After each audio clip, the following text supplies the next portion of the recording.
তো সকাল সকাল ঘুম থেকে চলে এসেছি সুস্মির বাড়িতে। সুস্মির বাড়িতে কিছু শাক আর ডাঁটা বুনেছিল, তো ডাঁটা শাক আর ডাঁটাগুলো বেশ বড় বড় হয়েছে। ও কদিন থেকে বলছে যে নিয়ে যা খাবি। তো আজকে শেষমেশ নিয়ে এলাম তুলে, আর এগুলোকে কেটে নিচ্ছি। আজকে এই ডাঁটা দিয়ে একটা দারুণ রেসিপি তৈরি করব। তো ডাঁটা আমাদের বাড়ির সবাই পছন্দ করে। তো আজকে আর লোভ সামলাতে পারলাম না, ডাঁটাগুলো খুব সুন্দর দেখতে, আর শুনলাম নাকি খেতেও খুব ভালো।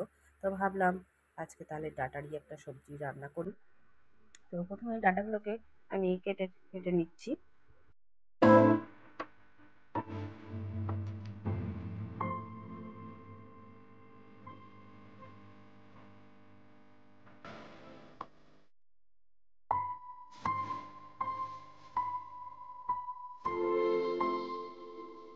जो तुम ना मेरी बाहों में, मैं तो सो नहीं सकता, खुदा ने तुझको दिया मुझे।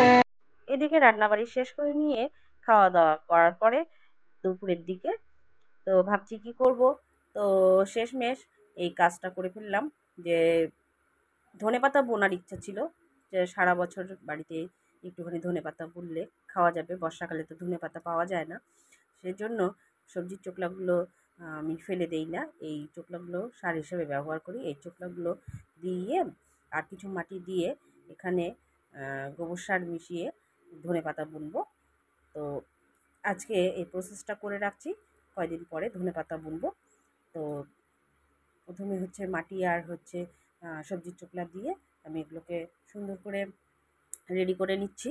তো এগুলোকে এখন জল দিয়ে ভিজিয়ে রাখবো, যাতে করে সবজির চোকলাগুলো একটুখানি পচে পচে যায়, আর পচলে পরেই বরং এটা বেশ সার হিসাবে ব্যবহার হবে।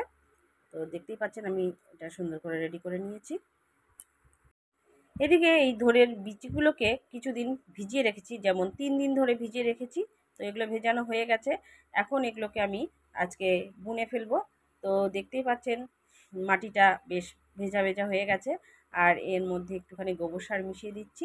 মেশানোর পরে এটাকে আবার সুন্দর করে গোবর সার আর মাটির সঙ্গে ভালো করে একটুখানি মিশিয়ে নিচ্ছি। তো 3 দিন আগেই যেহেতু এগুলো সব রেডি করে রেখেছিলাম, এখন শুধু এই বিচিগুলো ফেলে দেবো। তো বিচিগুলো ফেলে দেওয়ার আগে আবার এই গোবর সার আর হচ্ছে মাটিটাকে একটুখানি আমি ভালো করে মিশিয়ে নিয়েছি। তো দেখতে পাচ্ছেন বিচিগুলো আমি ফেলে দিয়েছি, এখন দেখি কতদিনে হয়।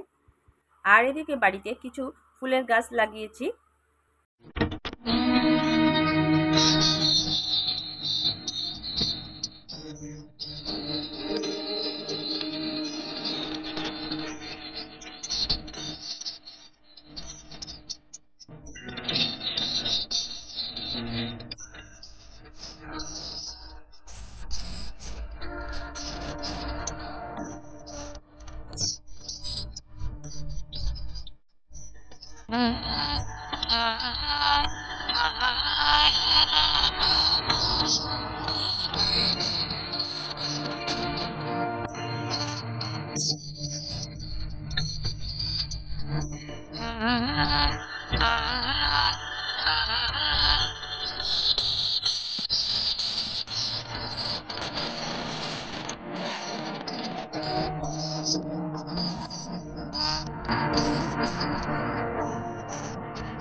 তো সব কাজকর্ম সেরে নেওয়ার পরে এখন বেলা, সরি, বেলা বলবো না, বিকেল হয়ে গেছে। এখন বিকেল 5টা বাজে।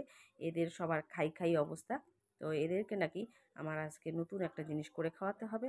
তো আজকে যে রেসিপিটা ওদেরকে করে খাওয়াতে চলেছি, তো ওদের খুব পছন্দ। তো এর আগে একদিন খেয়েছিল, আবার বানাতে হবে। সেই জন্য আজকে এই সুন্দর একটা রেসিপি ওদের করে খাওয়াচ্ছি। তো দেখুন কি রেসিপি করে চলেছি। তো এটা হচ্ছে খুবই টেস্টি একটা মুখরোচক খাবার, যেটা হচ্ছে খেলে পরে সবার খুব ভালো লাগে। তো এখানে বাচ্চাদের তো খুব ভালো লাগবেই। তো এটা হোয়াইট সস দিয়ে একটা হচ্ছে পনির দুধের সঙ্গে মিশিয়ে এটা করেছিলাম। তো এটা খেয়ে দিয়ে আমরা এখন একটুখানি বেরোতে যাব। তো সবাই খেয়ে নিচ্ছি, খেয়ে দিয়ে এখন একটুখানি রেডি সেডি হয়ে বেড়াতে যাব। তো আপনারা সবাই ভালো থাকবেন, সুস্থ থাকবেন আর আমার পাশে থাকবেন। তো আজকে ভিডিও এই পর্যন্ত। Tata, bye bye.